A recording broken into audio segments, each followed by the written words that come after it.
بسم اللہ الرحمن الرحیم رب اشرح لی صدری ویسر لی امری واحلل عقدۃ من لسانی یفقہوا قولی۔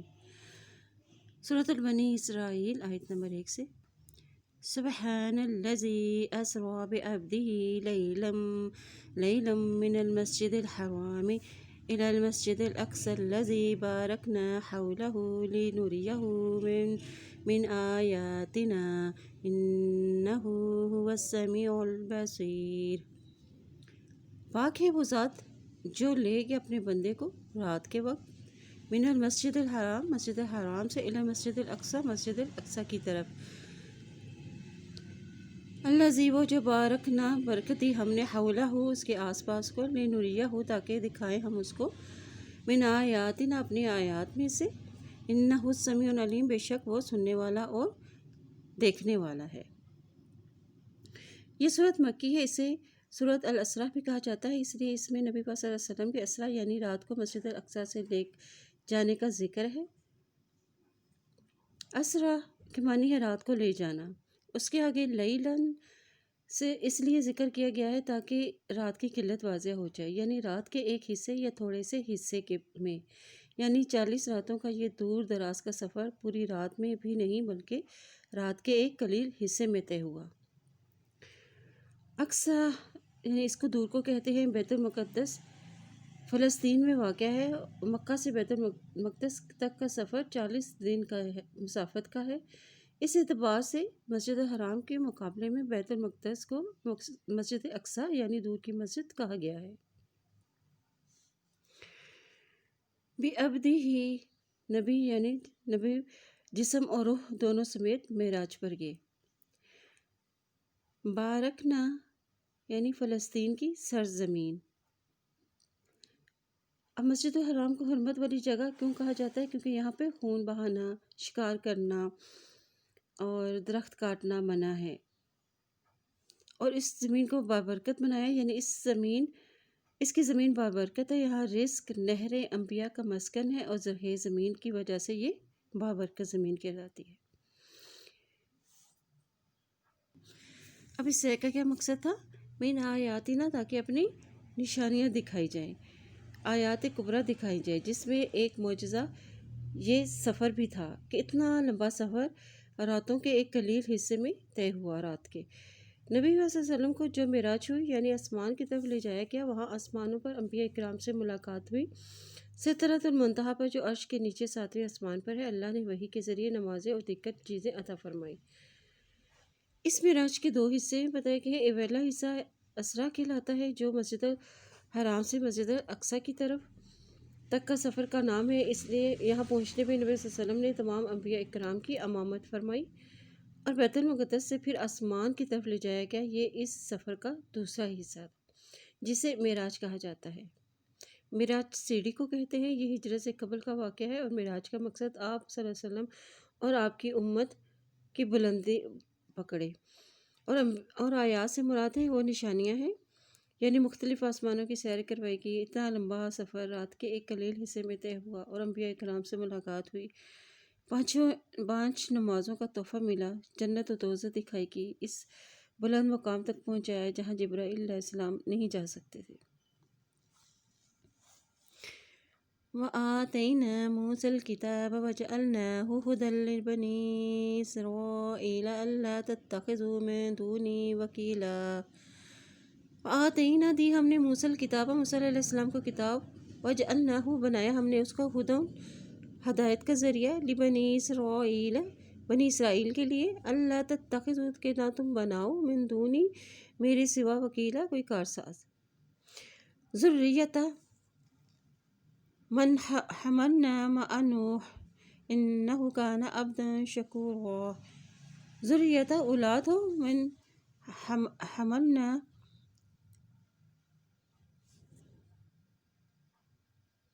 جن کو سوار کیا ہم نے نوح علیہ السلام کے ساتھ، انہ کانا بے شک وہ ہے، عبداً بندہ، شکورا شکر گزار، یعنی طوفان نوح کے بعد نسل انسانی نوح کے ان بیٹوں کی نسل سے ہوئی جو کشتی نوح میں سوار ہوئے تھے اور طوفان سے بچ گئے تھے۔ اس لیے بنو اسرائیل کو خطاب کر کے کہا گیا ہے کہ تمہارا باپ یعنی نوح علیہ السلام اللہ کا ایک شکر گزار بندہ تھا۔ تم بھی اپنے باپ کی طرح شکر گزاری کا راستہ اختیار کرو۔ ہم نے جو محمد صلی اللہ علیہ وسلم کو رسول بنا کر بھیجا ہے ان کا انکار کر کے کفران نعمت مت کرو۔ وَقَضَيْنَا إِلَىٰ بَنِي إِسْرَائِيلَ فِي الْكِتَابِ لَتُفْسِدُنَّ فِي الْأَرْضِ مَرَّتَيْنِ وَلَتَعْلُنَّ عُلُوًّا كَبِيرًا۔ اور کہا کیا ہم نے بنی اسرائیل کو کتاب میں، البتہ تم ضرور فساد کرو گے زمین میں، مرتین 2 بار، البتہ تم ضرور بلندی پکڑو گے، بلندی، علوًا کبیرہ، بہت بڑی۔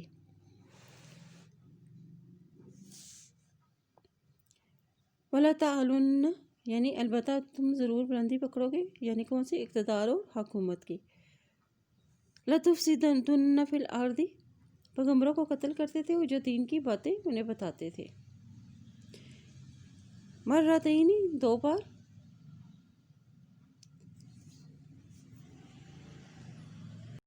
ان پہ 2 بار عذاب آنے کی وجہ کیا بتائی کی گئی ہے کہ وہ زمین پہ فساد کریں گے، فساد کیا انہوں نے اور نافرمانی کی اس کی چیز کی وجہ سے ان پر 2 بار عذاب آیا۔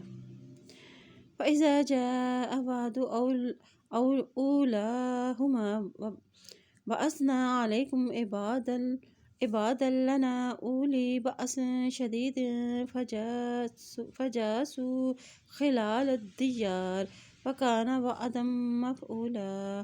اور پھر جب آ گیا وعدہ ان دونوں میں سے پہلا، بھیجا ہم نے تم پر اپنے بندوں کو سخت زور والے، تو وہ گھس کے اپنے ہی گھروں کے اندر، اور تھا ایک وعدہ پورا ہونے والا۔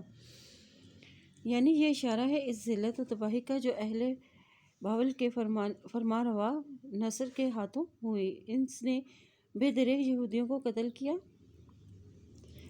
اور ایک بڑی تعداد کو غلام بنا لیا، اور یہ اس وقت ہوا جب انہوں نے اللہ کے نبی حضرت شعیب یا حضرت ارمیہ علیہ السلام کو قید کیا اور تورات کے احکام کی خلاف ورزی کی۔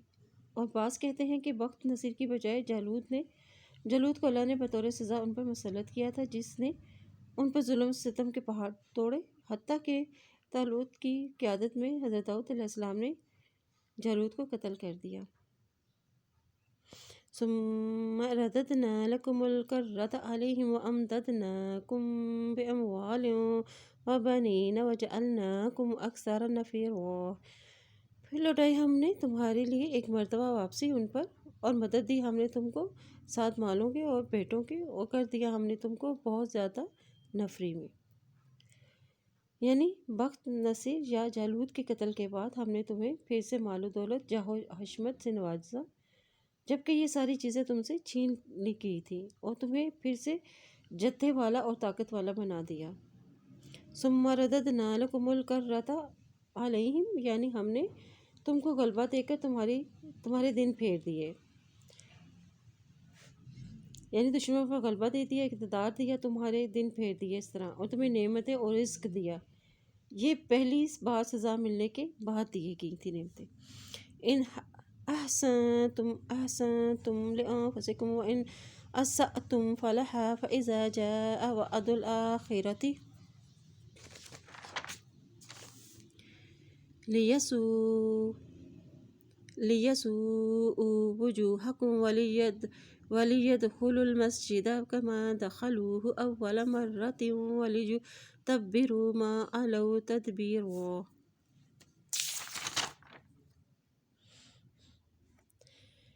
اگر بھلائی کرو گے تم اپنے ہی نفسوں کے لیے، اگر برا کیا تم نے تو اس کے لیے ہے۔ پھر جب آ گیا دوسرا وعدہ،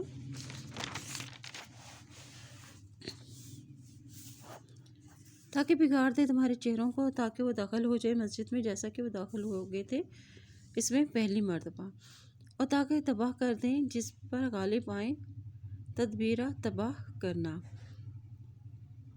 یعنی اگر تم اسلام قبول کر لو تو یہ تمہارے لیے اچھا ہے، ہر نیکی جو کرے گا اس کو اچھا ہی بدلہ ملے گا، اور جو برائی کرے گا اس کو اس برائی کا ہی بدلہ ملے گا، برائی کا وبال انہی پر ہی ہوگا۔ یہ دوسری مرتبہ انہوں نے فساد برپا کیا تھا کہ زکریا علیہ السلام کو قتل کر دیا، اور حضرت عیسیٰ علیہ السلام کو بھی قتل کرنے کے در پہ تھے، جنہیں اللہ تعالیٰ نے آسمان پر حفاظت اٹھا لیا۔ اس کے نتیجے میں پھر وہ رومی بادشاہ ٹیٹس کو اللہ تعالیٰ نے ان پر مسلط کر دیا۔ اس نے یروشلم پر حملہ کیا اور بہت سو کو قیدی بنا لیا اور ان کے اموال کو لوٹ لیا۔ مذہبی صحیفوں کو بھی پاؤں تلے روندا اور بیت المقدس اور ہیکل سلیمانی کو تاراج کیا، اور انہیں ہمیشہ کے لیے بیت المقدس سے جلا وطن کر دیا گیا۔ یوں ان کی ذلت اور رسوائی کا خوب سوان کیا، اور یہ تباہی 70 کے میں ان پر آئی تھی۔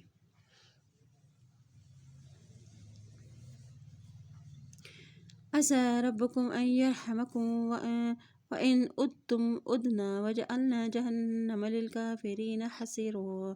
امید ہے تمہارا رب کہ رحم کرے تم پر، اور اگر تم لوٹو گے تو لوٹیں گے ہم، اور بنایا ہم نے جہنم کو کافروں کے لیے حصیر و قید خانہ۔ یعنی یہ انہی کو تنبیہ ہے کہ اگر تم نے اصلاح کر لی تو اللہ کی رحمت کے مستحق ہوگے، اگر دوبارہ اللہ کی نافرمانی کا راستہ اختیار کر کے تم نے فساد کا ارتکاب کیا تو پھر ہم تمہیں اس طرح ذلت اور رسوائی سے دوچار کریں گے۔ چنانچہ ایسا ہی ہوا۔ یہ یہود اپنی حرکتوں سے باز نہ آئے، جس کے نتیجے میں یہ یہودی تیسری مرتبہ مسلمانوں کے ہاتھ ذلیل و خوار ہوئے، اور اس رسوائی کے بعد انہیں مدینہ و خیبر سے نکلنا پڑا۔ یہ اس دنیا کی رسوائی کے بعد آخرت میں جہنم کی سزا اور اس کا عذاب الگ ہے جو انہیں بھگتنا ہوگا۔ ان ھذا القرآن یہدی للتی ہی اقوم یبشر المؤمنین الذین یعملون الصالحات ان لهم اجرا کبیرا۔ بے شک یہ قرآن رہنمائی کرتا ہے اس چیز کے لیے جو بہت سے وہ زیادہ درست ہے، اور خوشخبری دیتا ہے مومنوں کو، وہ لوگ جو عمل کرتے ہیں صالحات اچھے، بے شک ان کے لیے اجر ہے بڑا۔ وَأَنَّ الَّذِينَ لَا يُؤْمِنُونَ بِالْآخِرَةِ أَعْتَدْنَا لَهُمْ عَذَابًا أَلِيمًا۔ اور بے شک وہ لوگ جو نہیں ایمان رکھتے آخرت پر، تیار کیا ہے ہم نے ان کے لیے عذاب دردناک۔ وَيَدْعُ الْإِنسَانُ بِالشَّرِّ دُعَاءَهُ بِالْخَيْرِ وَكَانَ الْإِنسَانُ عَجُولًا۔ دعا کرتا ہے انسان شر کی دعا اپنی بدلے بھلائی کے، اور ہے انسان جلد باز۔ انسان جو کہ جلد باز اور بے حوصلہ ہے، اس لیے جب اسے تکلیف پہنچتی ہے تو اپنی ہلاکت کے لیے اس طرح دعا کرتا ہے جس طرح بھلائی کے لیے اپنے رب سے دعا کرتا ہے۔ یہ تو رب کا ہی فضل و کرم ہے کہ وہ اس کی بد دعاؤں کو قبول نہیں کرتا۔ وَجَعَلْنَا اللَّيْلَ وَالنَّهَارَ آيَتَيْنِ فَمَحَوْنَا آيَةَ اللَّيْلِ وَجَعَلْنَا آيَةَ النَّهَارِ مُبْصِرَةً لِتَبْتَغُوا فَضْلًا مِّن رَّبِّكُمْ وَلِتَعْلَمُوا عَدَدَ السِّنِينَ وَالْحِسَابَ وَكُلَّ شَيْءٍ فَصَّلْنَاهُ تَفْصِيلًا۔ اب بنایا ہم نے رات کو اور دن کو دو نشانیاں، تو مٹا دی ہم نے رات کی نشانی، اور بنایا ہم نے دن کی نشانی کو دیکھنے والا، تاکہ تم تلاش کرو فضل اپنے رب کی طرف سے، اور تاکہ تم جان لو گنتی سالوں کی اور حساب کو۔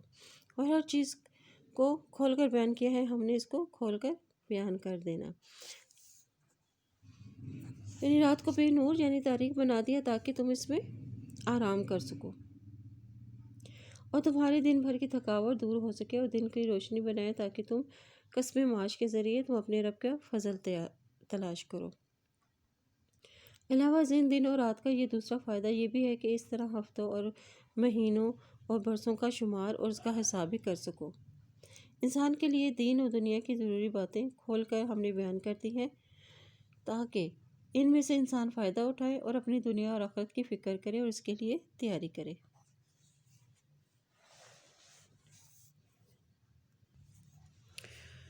وَكُلَّ إِنسَانٍ أَلْزَمْنَاهُ طَائِرَهُ فِي عُنُقِهِ وَنُخْرِجُ لَهُ يَوْمَ الْقِيَامَةِ كِتَابًا يَلْقَاهُ مَنشُورًا۔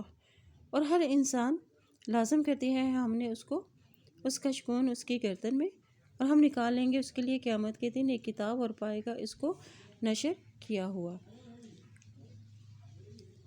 طَائِرَهُ کے معنی ہے پرندے کے ہیں، عُنُقِهِ کے معنی گردن کے، مطلب کہ اس کے اچھے یا برے عمل، جس پر اس سے اچھی یا بری جزا ملے گی، اس کا ہر عمل لکھا جا رہا ہے، اور اللہ کے ہاں اس کا پورا ریکارڈ محفوظ ہے، اور قیامت کے دن اس کے مطابق ہی فیصلہ کیا جائے گا۔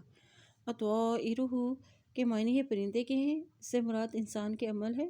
امام شافعی نے اس سے مراد انسان کی قسمت لی ہے جو اللہ نے اپنے علم کے مطابق لکھ رکھی ہے اور قیامت والے دن ایک کتاب کی شکل میں لایا جائے گا۔ اقرأ کتابک کفی بنفسک اليوم الیک حسیبا، پڑھو اپنی کتاب کو، کافی ہے ساتھ تیرے نفس کے آج تیرے خلاف حساب لینے والا۔ کتابک یعنی انسان کا نامہ اعمال، انسان پڑھو اپنا لکھا ہوا، اور انسان کو اپنی غلطی خود ہی نظر آئے گی۔ اپنا نامہ اعمال پڑھ کے اسے پتہ چل جائے گا کہ میرا انجام کیا ہوگا۔ من اہتدی فانما یہتدی لنفسہ ومن ضل، اور جس نے ہدایت پائی تو بے شک ہدایت پاتا ہے اپنے نفس کے لیے، اور جو گمراہ ہوا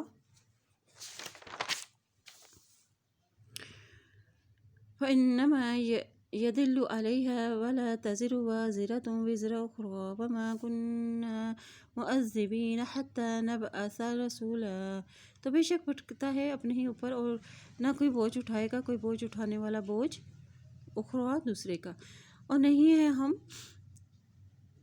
عذاب دینے والے یہاں تک کہ ہم بھیجیں ایک رسول کو۔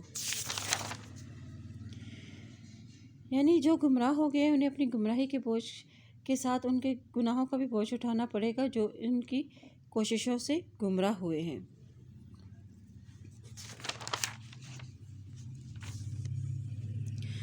معذبین، بعض مفسرین نے اس سے صرف دنیاوی عذاب مراد لیا ہے، یعنی آخرت کے عذاب سے مستثنیٰ نہیں ہوں گے، لیکن قرآن کے دوسرے مقامات پر واضح ہے کہ اللہ لوگوں سے پوچھے گا کہ کیا تمہارے پاس میرے رسول نہیں آئے۔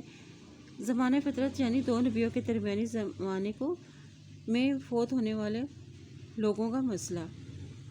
وَإِذَا أَرَدْنَا أَن نُخْلِقَ قَرْيَةً أَمَرْنَا مُتْرَفِيهَا فَفَسَقُوا فِيهَا فَحَقَّ عَلَيْهَا الْقَوْلُ فَدَمَّرْنَاهَا تَدْمِيرًا، اور جب ارادہ کرتے ہیں ہم کہ ہم ہلاک کر دیں گے کسی بستی کو، حکم دیتے ہیں ہم اس کے خوشحال لوگوں کو تو وہ نافرمانی کرتے ہیں، فیہا اس میں، فحق تو ثابت ہو جاتی ہے، علیہا القول ان پر بات، فدمرناہا تو تباہ کر دیتے ہیں ہم اس کو، تدمیرا تباہ کر دینا، یعنی اس میں وہ اصول بتایا گیا ہے کہ جس روح سے قوموں کی ہلاکت کا فیصلہ کیا جاتا ہے، اور وہ یہ ہے کہ ان کا خوشحال طبقہ ان کے اللہ کے حکم کی نافرمانی شروع کر دیتا ہے، اور انہی کی تلقین پھر دوسرے کرتے ہیں، جو اس قوم میں اللہ کی نافرمانی عام ہو جاتی ہے، اور پھر وہ عذاب کے مستحق قرار پاتے ہیں۔ وَكَمَا خَلَقْنَا مِنَ الْقُرُونِ مِن بَعْدِ نُوحٍ وَكَفَىٰ بِرَبِّكَ بِذُنُوبِ عِبَادِهِ خَبِيرًا بَصِيرًا، اور کتنی ہی ہلاکی ہیں ہم نے بستیوں میں سے بعد نوح علیہ السلام کے، اور کافی ہے تیرا رب اپنے بندوں کے گناہوں کی خبر رکھنے والا اور دیکھنے والا۔ مَا كَانَ يُرِيدُ الْعَاجِلَةَ عَجَّلْنَا لَهُ فِيهَا مَا نَشَاءُ لِمَن نُّرِيدُ ثُمَّ جَعَلْنَا لَهُ جَهَنَّمَ يَصْلَاهَا مَذْمُومًا مَدْحُورًا، اور جو کوئی ہے کہ وہ ارادہ رکھتا ہے جلدی ملنے والی چیز کا تو جلدی دیتے ہیں ہم اس کے لیے اس میں جو ہم چاہتے ہیں، اور جس کے لیے ہم چاہتے ہیں پھر مقرر کر دیتے ہیں ہم اس کے لیے جہنم کو تاپے کا، اس میں ملامت زدہ رحمت سے دور رکھا ہوا۔ وَمَنْ أَرَادَ الْآخِرَةَ وَسَعَىٰ لَهَا سَعْيَهَا وَهُوَ مُؤْمِنٌ فَأُولَٰئِكَ كَانَ سَعْيُهُمْ مَشْكُورًا، اور جو چاہتا ہے آخرت کو کوشش کرتا ہے اس کے لیے کوشش اس کی، اور وہ مومن ہو تو یہی لوگ ہیں ان کی کوشش قابل قدر ہے۔ یعنی اللہ کے حق قدردانی کے لیے تین چیزیں یہاں بیان کر دی گئی ہیں: ارادہ آخرت یعنی اخلاص اور اللہ کی رضا جوئی، اور نمبر 2 ایسی کوششیں جو اس کے لائق ہو یعنی سنت کے مطابق ہو، اور ایمان کیونکہ اس کے بغیر تو کوئی عمل بھی قابل قبول نہیں۔ کُلًّا نُمِدُّ هَٰؤُلَاءِ وَهَٰؤُلَاءِ مِنْ عَطَاءِ رَبِّكَ وَمَا كَانَ عَطَاءُ رَبِّكَ مَحْظُورًا، اور ہر ایک کو ہم مدد دیتے ہیں، ان لوگوں کو اور ان لوگوں کو تیرے رب کی بخشش میں سے، اور نہیں ہے بخشش تیرے رب کی رد کی گئی، یعنی دنیا کا رزق اور اس کی آسائشیں ہم بلا تفریق مومن اور کافر، طالب دنیا اور طالب آخرت سب کو دیتے ہیں، اور اللہ کی نعمتیں کسی سے روکی نہیں جاتی۔ انظر کیف فضلنا بعضهم علی بعض وللآخرۃ اکبر درجات واکبر تفضیلا۔ اور دیکھو کس طرح سے فضیلت دی ہم نے ان لوگوں میں سے بعض کو بعض پر، اور آخرت، البتہ آخرت زیادہ بڑی ہے درجات کے اعتبار سے اور بڑی ہے فضیلت میں۔ تاہم دنیا کی یہ چیزیں کسی کو کم اور کسی کو زیادہ ملتی ہیں۔ اللہ اپنی حکمت و مصلحت کے مطابق یہ روزی تقسیم فرماتا ہے۔ آخرت چاہنے والوں کو دنیا چاہنے والوں پر فضیلت دی ہے۔ یہ تو دنیا میں مل جائے گی اور آخرت میں تو بڑے بڑے درجات ہیں۔ لا تجعل مع اللہ الہا آخر فتقعد مذموما مخذولا۔ تو نہ بنا اللہ کے ساتھ دوسرا الہ، تو بیٹھا رہ جائے گا ملامت زدہ، بے یار و مددگار۔ وَقَضَىٰ رَبُّكَ أَلَّا تَعْبُدُوا إِلَّا إِيَّاهُ وَبِالْوَالِدَيْنِ إِحْسَانًا إِمَّا يَبْلُغَنَّ عِندَكَ الْكِبَرَ أَحَدُهُمَا أَوْ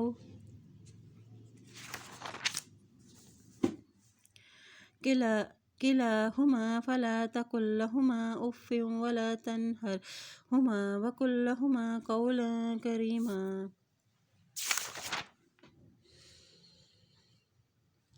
فیصلہ کر دیا ہے تیرے رب نے کہ نہ تم عبادت کرو مگر صرف اسی کے، والدین کے ساتھ احسان کرو، اور اگر وہ پہنچ جائے تمہارے پاس بڑی عمر کو تو ان دونوں میں سے ایک یا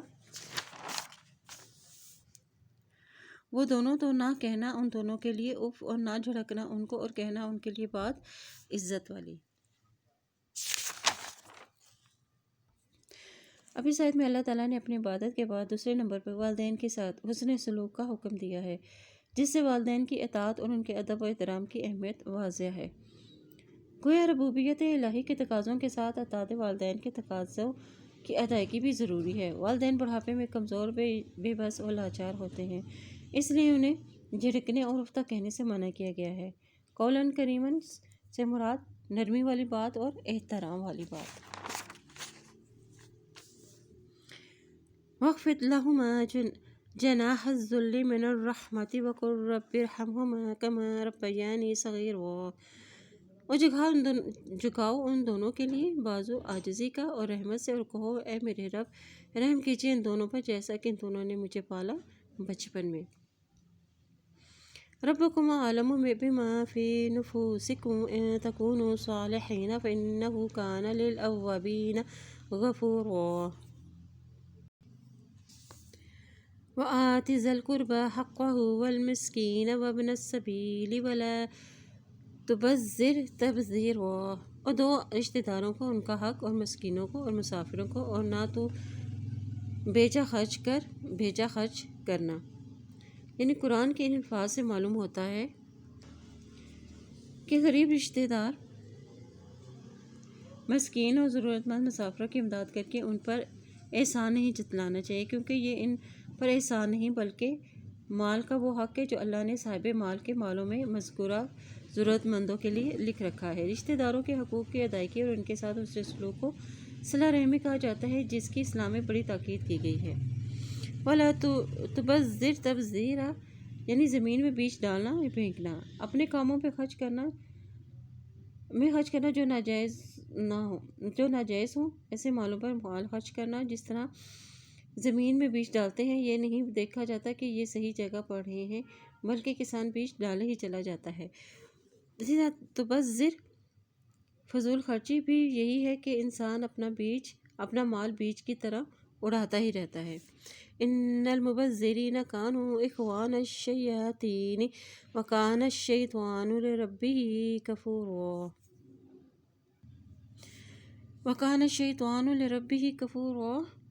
یعنی فضول خرچی کرنا ناشکری ہے، فضول خرچی شیطان کا حربہ ہے۔ اگر تم شیطان کی مماثلت اختیار کرو گے تو تم بھی اسی طرح ناشکرے ہی قرار دیے جاؤ گے۔ وَإِمَّا تُعْرِضَنَّ عَنْهُمُ ابْتِغَاءَ رَحْمَةٍ مِّن رَّبِّكَ تَرْجُوهَا فَقُل لَّهُمْ قَوْلًا مَّيْسُورًا۔ اور اگر تم اعراض برتو ان سے چاہنے کو رحمت اپنے رب کی طرف سے، تم امید رکھتے ہو اس کی، تو کہو ان سے بات نرمی والی۔ وَإِمَّا تُعْرِضَنَّ، یعنی اگر ان کو نہ دے سکو، یعنی تمہاری اگر مالی استطاعت نہیں ہے تو تم پھر کیا کرو؟ تو اوردن نہ تم پھر ان سے معذرت کر لو۔ انہم ابتغاء رحمت من ربک، یعنی رزق کی اپنے رب سے امید رکھتا ہوں۔ فَقُلْ لَهُمْ قَوْلًا مَيْسُورًا، یعنی تو پھر نرمی اور عمدگی سے ان کو جواب دو یا معذرت کرو۔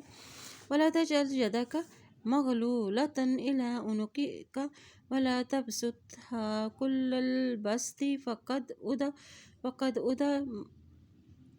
مَلُومًا مَحْسُورًا، اور نہ تو رکھ اپنا ہاتھ بندھا ہوا اپنی گردن کی طرف اور نہ پھیلا دے اس کو پورے کا پورا، تو بیٹھا رہ جائے گا ملامت زدہ، حسرت زدہ۔ یعنی گزشتہ آیات میں بھی انکار کا ادب بتایا گیا ہے اور اب انفاق کا ادب بتایا جا رہا ہے۔ وہ یہ کہ انسان تو نہ بخل کرے اور نہ بخل کرے کہ اپنی اور اپنے اہل و عیال پر نہ خرچ کرے، اور نہ ہی اتنا فضول خرچ ہو جائے۔ فضول خرچی کرنے والا بالآخر خالی ہاتھ ہو کر بیٹھ جاتا ہے۔ ان ربک یبسط الرزق لمن یشاء ویقدر انہ کان بعبادہ خبیرا بصیرا، اور بے شک تیرا رب پھیلاتا ہے رزق کو جس کے لیے وہ چاہتا ہے اور تنگ کر دیتا ہے، بے شک وہ اپنے بندوں کے ساتھ خبر رکھنے والا اور دیکھنے والا ہے۔ وَلَا تَقْتُلُوا أَوْلَادَكُمْ خَشْيَةَ إِمْلَاقٍ نَحْنُ نَرْزُقُهُمْ وَإِيَّاكُمْ وَإِنَّ قَتْلَهُمْ كَانَ خِطْئًا كَبِيرًا، اور نہ تم قتل کرو اپنی اولاد کو مفلسی کے خوف سے، ہم رزق دیتے ہیں تم کو بھی اور ان کو، بے شک ان کا قتل خطا ہے بہت بڑی۔ حدیث شریف میں ہے کہ تو اپنی اولاد کو اس طرح سے قتل کر دے کہ وہ تیرے ساتھ کھائے گی۔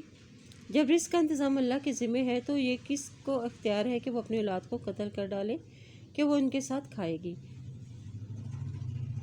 خطأً کبیرہ، یعنی کبیرہ گناہ ہے، اس سے آئندہ نسلیں بھی ختم ہو جاتی ہیں اور پھر اس سے زنا کا بھی دروازہ کھل جاتا ہے۔ وَلَا تَقْرَبُوا الزِّنَا إِنَّهُ كَانَ فَاحِشَةً وَسَاءَ سَبِيلًا، اور نہ تم قریب جاؤ زنا کے کیونکہ وہ ہے بے حیائی اور برا راستہ۔ وَلَا تَقْتُلُوا النَّفْسَ الَّتِي حَرَّمَ اللَّهُ إِلَّا بِالْحَقِّ وَمَن قُتِلَ مظلوما فقد جعلنا لوليه سلطانا فلا يسرف في القتل انه كان منصورا، اور نہ تم قتل کرو کسی جان کو جو حرام کیا اللہ نے مگر حق کے ساتھ، اور جو قتل کیا گیا ہے ظلم کے ساتھ تو تحقیق بنایا ہم نے اس کے لیے قوت، تو نہ وہ زیادتی کرے قتل کرنے میں، بے شک وہ ہے مدد کیا ہوا۔ یعنی حق کے ساتھ قتل کرنے کا مطلب کیا ہے کہ قصاص میں قتل کرنا جس کو انسانی معاشرے کی زندگی اور امن و سکون کا باعث قرار دیا گیا ہے، اس طرح شادی شدہ زانی اور مرتد کو قتل کرنے کا بھی حکم ہے۔ مقتول کے وارثوں کو یہ حق اور یہ طاقت دی گئی ہے کہ وہ قاتل کو حاکم وقت کے شرعی فیصلے کے بعد قصاص میں قتل کر دیں یا اس سے دیت لے لیں یا اسے معاف کر دیں۔ اگر قصاص ہی لینا ہے تو اس میں زیادتی نہ کریں کہ ایک کے بدلے وہ 2 یا 3 سے زیادہ کو مار ڈالیں۔ اور مقتول کا وارث کون ہے؟ منصور، یعنی عمرہ حکام کو اس کی مدد کرنے کی تاکید کی گئی ہے، اس لیے اس پر اللہ کا شکر ادا کرنا چاہیے، نہ کہ زیادتی کا ارتکاب کر کے اللہ کی ناشکری کرے۔ قصاص کیا ہے کہ جان کے بدلے جان۔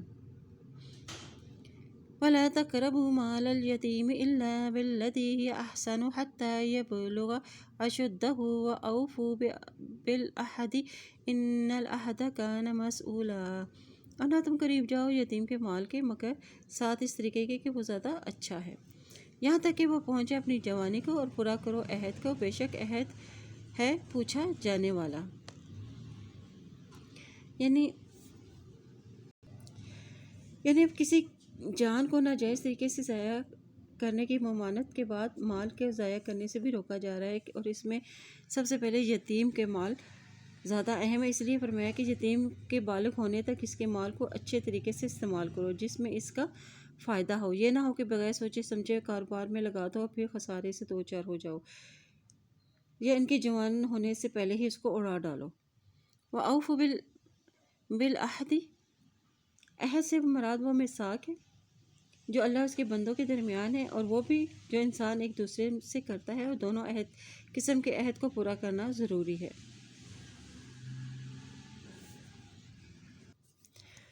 وَأَوْفُوا الْكَيْلَ إِذْ كِلْتُمْ وَزِنُوا بالقسطاس المستقیم ذالک خیر وأحسن تأویلا۔ اور پورا کرو ناپ جب ناپو تم، اور تولو اور ساتھ ترازو کے سیدھی، یہ بہتر اور زیادہ اچھا ہے انجام کے اعتبار سے۔ وَلَا تَقْفُ مَا لَيْسَ لَكَ بِهِ عِلْمٌ إِنَّ السَّمِيعَ وَالْبَصَرَ وَالْفُؤَادَ كُلُّ أُولَئِكَ كَانَ عَنْهُ مسؤولا۔ اور نہ پیچھے پڑو جو نہیں ہے تیرے لیے ساتھ اس کے کوئی بھی علم، بے شک کان، آنکھ اور دل یہ سب ہے اس کے بارے میں سوال کیا جانے والا۔ وَلَا تَقْفُ مَا لَيْسَ لَكَ بِهِ عِلْمٌ، یعنی جس چیز کا علم نہیں اس کے پیچھے مت لگو، یعنی بدگمانی مت کرو، کسی کی ٹو میں مت رہو، اس طرح جس چیز کا علم نہیں اس پر عمل بھی مت کرو، سنی سنائی باتوں پر یقین مت کرو، دین کے معاملے میں اندھا دھند پیروی مت کرو، بغیر کسی شہادت کی گواہی مت دو، جب تک جرم ثابت نہ ہو مار پیٹ مت کرو، افواہوں پر یقین مت کرو۔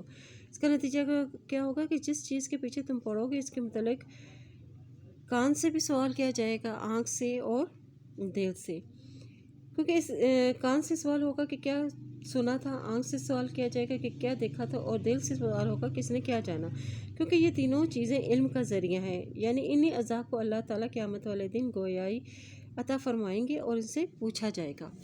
وَلَا تَمْشِ فِي الْأَرْضِ مَرَحًا إِنَّكَ لَن تَخْرِقَ الْأَرْضَ وَلَن تَبْلُغَ الْجِبَالَ طُولًا، اور نہ تم چلو زمین میں اکڑ کر، کیونکہ تم ہرگز نہیں پھاڑ سکتے زمین کو اور ہرگز نہیں پہنچ سکتے پہاڑوں کو اونچائی میں۔ كُلُّ ذَلِكَ كَانَ سَيِّئُهُ عِندَ رَبِّكَ مَكْرُوهًا، اور یہ سب ہے اس کی برائی تیرے رب کے نزدیک ناپسندیدہ۔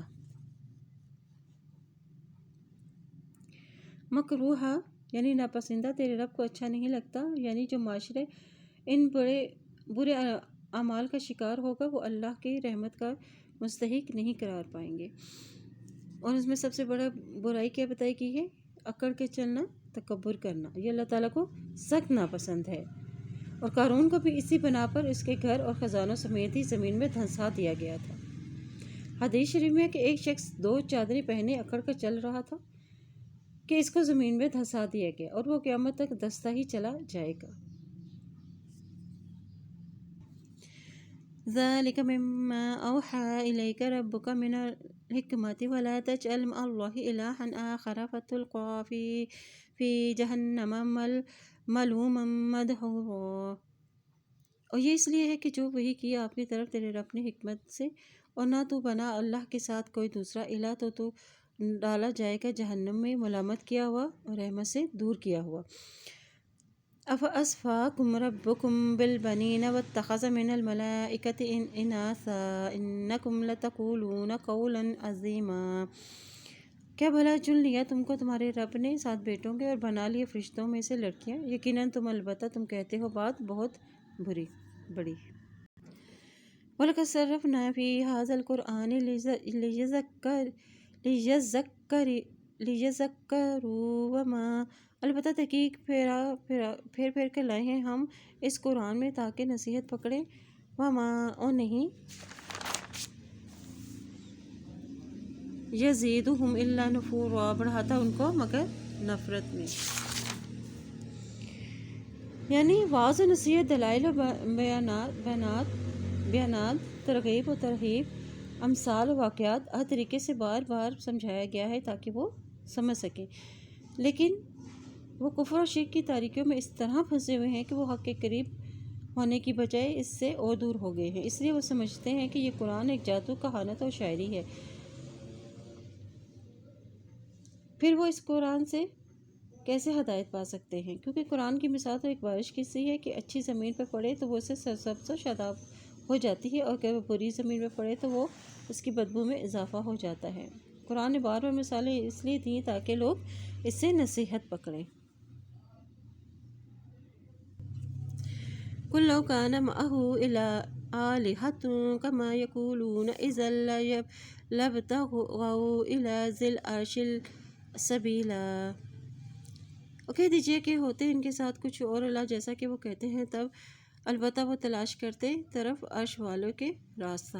سبحانہ وتعالی عما یقولون علوا کبیرا، پاک ہے وہ اور بلند ہے اس سے جو وہ کہتے ہیں، بلندی بہت بڑا۔ بہت زیادہ۔ تسبح له السماوات السبع والأرض وما فيهن وإن من شيء إلا يسبح بحمده ولكن لا تفقهون تسبيحهم إنه كان حليما غفورا۔ تسبیح کر رہے ہیں اس کے لیے آسمان ساتھ اور زمین اور جو اس کے اندر ہے، اور نہیں کوئی چیز مگر تسبیح کر رہی ہے ساتھ اس کی حمد کے، لیکن نہیں تم سمجھتے اس کی تسبیح کو، بے شک وہ ہے بردبار اور بخشنے والا۔ یعنی دنیا کی ہر چیز مخلوق اللہ کی حمد و ثنا کر رہی ہے۔ تسبیح حمد کے ذریعے، اطاعت کے ذریعے، اللہ کے ذکر کے ذریعے تسبیح کرنا۔ اور تسبیح کی دلیل کیا ہے کہ وہ سب مخلوق ہیں۔ ایک ذرے کے اندر بھی اگر کوئی حرکت ہے تو وہ بھی تسبیح بیان کر رہی ہے۔ وَإِذَا قَرَأْتَ الْقُرْآنَ جَعَلْنَا بَيْنَكَ وَبَيْنَ الَّذِينَ لَا يُؤْمِنُونَ بِالْآخِرَةِ حِجَابًا مَسْتُورًا۔ اور جب پڑھتے ہو تم قرآن کو، ہم ڈالتے ہیں تیرے درمیان ان لوگوں کے درمیان نہیں جو ایمان رکھتے آخرت پر، ایک پردہ چھپا ہوا۔ حجابًا مستورا یعنی چھپا ہوا نظر نہیں آتا، کیونکہ نبی صلی اللہ علیہ وسلم کی توحید کی دعوت ان کے بتوں اور ان کے مفادات کے خلاف تھی۔ یہ نفسیاتی پردہ ہے قرآن کی تعلیم سے، جب اس کے مفاد پر ضرب پڑتی ہے تو یہ پردہ ان کے درمیان حائل ہو جاتا ہے اور وہ سننا ہی نہیں چاہتا، یہ ان کے مفادات کے خلاف ہے جس کو وہ حق سمجھتے ہیں۔ وَجَعَلْنَا عَلَىٰ قُلُوبِهِمْ أَكِنَّةً أَن يَفْقَهُوهُ وَفِي آذَانِهِمْ وَقْرًا وَإِذَا ذَكَرْتَ رَبَّكَ فِي الْقُرْآنِ وَحْدَهُ وَلَّوْا عَلَىٰ أَدْبَارِهِمْ نُفُورًا۔ اور ڈال دیے ہم نے ان کے دلوں پر غلاف کے نہ وہ سمجھیں گے اس کو، اور ان کے کانوں میں بوجھ ہے، اور جب تم ذکر کرتے اپنے رب کا قرآن میں اکیلے اسی کا، تو وہ مڑ جاتے ہیں اپنی پیٹھوں پر نفورا نفرت کرتے ہوئے۔ نحن اعلم بما يستمعون به اذ يستمعون اليك واذ هم نجوى اذ يقول الظالمون ان تتبعون الا رجلا مسحورا۔ اور ہم جانتے ہیں بوجہ اس کے جو وہ سنتے ہیں، ساتھ اس کے جب وہ سنتے ہیں تیری طرف، اور جب وہ سرگوشیاں کرتے ہیں، اور جب وہ کہتے ہیں ظالم لوگ نہیں تو پیروی کرتے مگر ایک شخص کی جو سحر زدہ ہے۔ انظر کیف ضربوا لك الامثال فضلوا فلا يستطيعون سبیلا۔ دیکھو کس طرح انہوں نے بیان کی تیرے لیے مثالیں، تو بھٹک کے ہیں تو نہیں وہ استطاعت رکھتے راستے کی۔ وَقَالُوا أَإِذَا كُنَّا عِظَامًا وَرُفَاتًا أَإِنَّا لَمَبْعُوثُونَ خَلْقًا جَدِيدًا۔ اور وہ کہتے ہیں کہ کیا جب ہم ہوں گے ہڈیاں اور چورا چورا، کیا بے شک ہم البتہ اٹھائے جائیں گے ایک نئی پیدائش میں۔ قُلْ كُونُوا حِجَارَةً أَوْ حَدِيدًا، کہہ دیجیے ہو جاؤ پتھر یا لوہا۔ یعنی اب نبی صلی اللہ علیہ وسلم کو یہ سحر زدہ سمجھتے ہیں، اور یہ سمجھتے ہیں کہ قرآن سننے میں اور آپس میں سرگوشیاں کرتے ہیں، اس لیے یہ ہدایت سے محروم ہے۔ اور یہ کبھی ساحر، کبھی مسحور، کبھی مجنون اور کبھی کاہن کہتے ہیں، بس اسی طرح گمراہ ہو رہے ہیں، اور یہ ہدایت کا راستہ انہیں کیسے ملے۔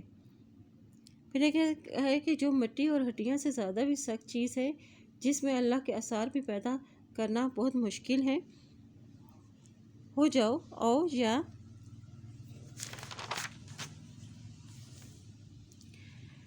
خلقا مما يكبر في صدوركم فسيقولون من يعيدنا قل الذي فطركم أول مرة فسينغضون إليك رؤوسهم ويقولون متى هو قل عسى أن يكون قريبا۔ مخلوق اس میں سے جو بڑی ہوتی ہے تمہارے سینوں میں، بس عنقریب وہ کہیں گے کون لوٹائے گا ہم کو، کہہ دیجئے وہ ہستی جس نے پیدا کیا تم کو پہلی مرتبہ، بس عنقریب وہ سر ہلائیں گے تیری طرف اپنے سروں کو، اور کہیں گے کہ کب ہے وہ، کہہ دیجئے تو امید ہے کہ ہو سکتا ہے کہ وہ قریب ہو، یعنی اس سے بھی وہ زیادہ سخت چیز جو تمہارے علم میں ہو وہ تم بن جاؤ۔ پھر پوچھو کہ وہ کون زندہ کرے گا۔ فَسَيُنْعِدُونَ یعنی سر ہلاتے ہیں، یعنی استہزاء کے طور پر سر ہلا کر کہتے ہیں کہ یہ دوبارہ زندگی کب ملے گی۔ تو کہا گیا ہے ان یکون قریبا کہ ممکن ہے کہ وہ قریب ہو، یعنی قیامت کا وقوع یقینی ہے اور ضروری ہے۔ یوم یدعوکم فتستجیبون بحمدہ وتظنون ان لبثتم الا قلیلا۔ جس دن وہ پکارے گا تم کو، بس تم جواب دو گے ساتھ اس کے حمد کے، اور تم سمجھ جاؤ گے کہ نہیں ٹھہرے تم مگر بہت تھوڑا سا۔ یعنی یوم یدعوکم، وہ بلائے گا، مطلب تیرے قبروں سے زندہ کر کے اپنی بارگاہ میں حاضر کرے گا، اور تم اس کی حمد کرتے ہوئے اس کے پاس حاضر ہو جاؤ گے۔ وہاں یہ دنیا کی زندگی بالکل ہی تھوڑی سی معلوم ہوگی۔